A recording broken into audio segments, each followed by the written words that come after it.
इस वक्त हम ज़िला तरक्याती कमिश्नर जो डिप्टी कमिश्नर किश्तवाड़ है वहाँ के ऑफिस कम्प्लेक्स में जो है वो मौजूद है और लगातार जो है वो हम इलेक्शन की कवरेज को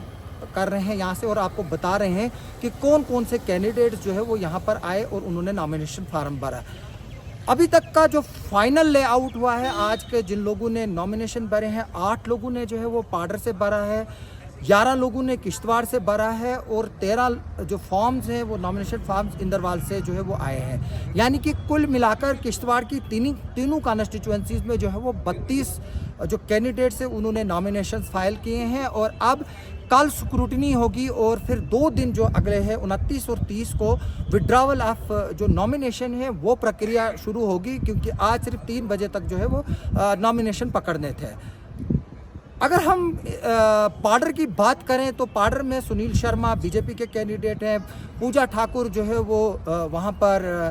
जो है वो नेशनल कॉन्फ्रेंस और कांग्रेस अलायंस की कैंडिडेट है। लेकिन अगर हम वहाँ पर जो है वो नज़र मारें, वहाँ पर एक चैलेंज उभर कर आया हुआ है बीजेपी के लिए, वो है रॉकी गोस्वामी जो उनके यूथ प्रेसिडेंट रहे हैं और 24 साल के बाद तकरीबन उन्होंने बीजेपी को खैरबाद किया और उन्होंने एलिगेशंस लगाए हैं पार्टी पे कि ये एक मिली भगत है कि जो सुनील शर्मा है वो सिर्फ अपना वर्चस्व चाहता है, यानी कि वो अपनी सुप्रीमेसी जो है वो किश्तवाड़ ज़िले में चाहते हैं और तभी जो है वो पाडर की सेफ सीट पे चले गए। जबकि शगुन परिहार जिसको वो एक वीक कैंडिडेट मानते हैं सजाद किशलू के अगेंस्ट और उनका ये मानना है कि जो बीजेपी है उन्होंने शगुन परिहार के ज़रिए जो है वो यहाँ पर जो सजाद किशलू के लिए जो है किश्तवाड़ की सीट को सरेंडर किया है। अगर हम फिर दूसरी तरफ से शिफ्ट हो जाएंगे, फिर पाडर में जो है वो संदेश महाजन भी है और कुछ वहाँ के लोकल्स वगैरह ने भी जो है वो फार्म वगैरह जो है वो भरा है। अब हम आते हैं किश्तवाड़ पे। किश्तवाड़ में जिस तरह से मैं बता रहा हूँ कि जो मेन स्टालवर्ट है वो सजाद अहमद किचलू हैं और उसके मुकाबले में जो है वो यंग और न्यू फेस शगुन परिहार है जो मरहूम अजीत परिहार जी की बेटी हैं और अल्लाह ताला अजीत परिहार जी और अनिल परिहार जी की आत्माओं को जो है वो शांति प्रदान करे।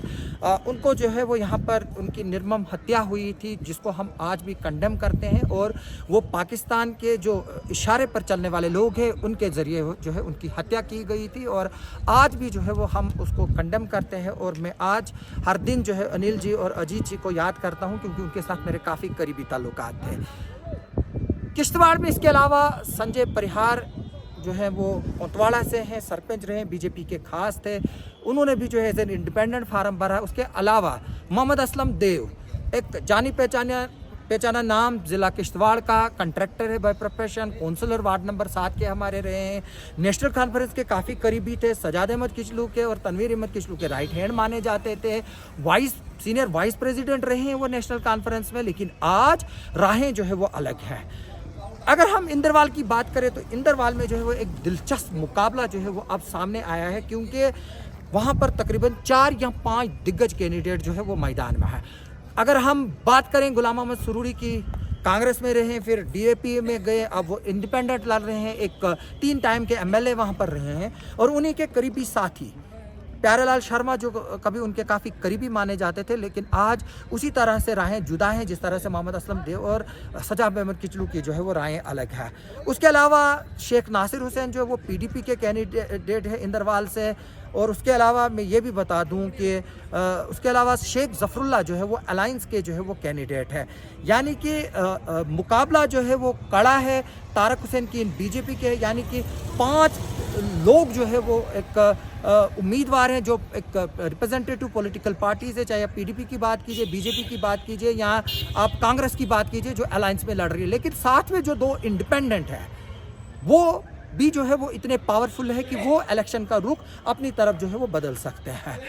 उसके बाद जब हम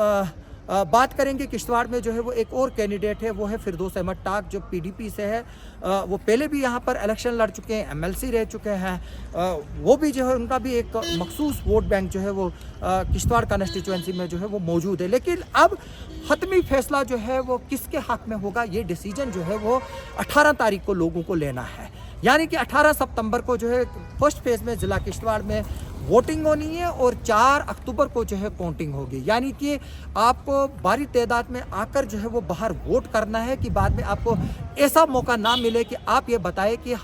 हमारा जो है वो वोट का गलत इस्तेमाल हुआ और जो कैंडिडेट जीतना चाहिए था वो नहीं जीता। इसलिए मेरे लोगों से अपील है कि वो भारी तादाद में आइए, औरतें आइए, जो बाहर हमारे लोग हैं वो भी आएँ, वोट करें, ताकि यहाँ पर एक डेमोक्रेटिक प्रोसेस को जो है वो एक मजबूती दी जाए, स्ट्रेंथन दी जाए, और जो लोग जम्मू कश्मीर को जो है वो यहाँ पर जो है वो बारी फोर्सेस जो है जो यहाँ पर जम्मू कश्मीर का राग जो है वो बाहर अलापते हैं कि लोग जो है वो गवर्नमेंट के साथ नहीं है, यहाँ के लोग जो है वो हिंदुस्तान के साथ नहीं है। आप आइए, आप वोट दीजिए और उन ताकतों के मुंह बांध कीजिए और अपने नुमाइंदों को चुनिए ताकि वो आपके सही काम कर सके और ऐसे काम करें जो आपके हित में हो, ना कि उन लोगों को आप चुने जो घर में बैठकर जो है वो